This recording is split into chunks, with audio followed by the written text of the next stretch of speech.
Okay, so now this is great because it's exactly what I do. I want to put my toes back. Now, you may not be able to get your bum on your heels. Great, use a pillow. I can, which means I'm going to go a little bit further. I'm going to go ahead and extend this a little bit. I'll go ahead and do it from the front. Knees together, feet apart. Sit back between my bum. I'm going to give myself a little bit longer in this one. Okay, here we go.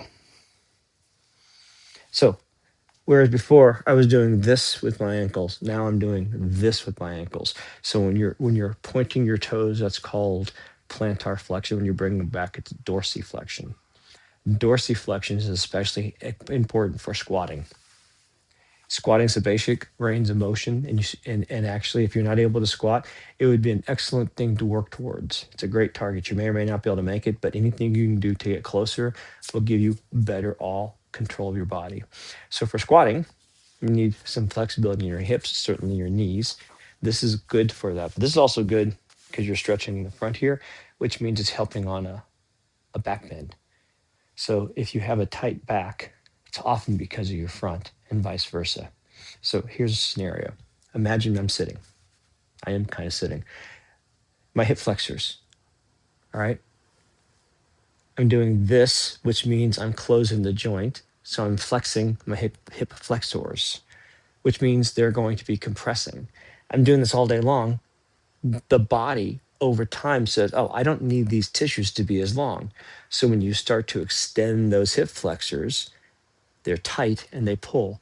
And so you have to pull back with your lower back. So if you stretch your hip flexors, it'll generally help your lower back quite a bit. If I stretch the front of the front of my legs here, it'll help me on the back for a back bend.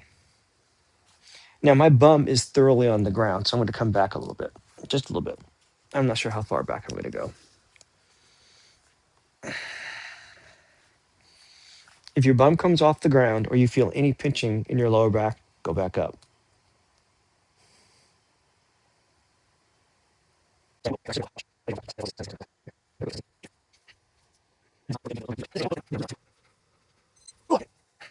Okay, now I'm going to lift out a little bit and just relax. Feel the blood pressure, the blood flow come to, my calves and my knees. Whew. Just fully extending my knee. Once you've really done some deep stretching on the joint, and really the joint's involved. I'm not stretching the joint per se, though I'm trying to stretch around the joint. Putting the joint through full range of motion is really good. All right, now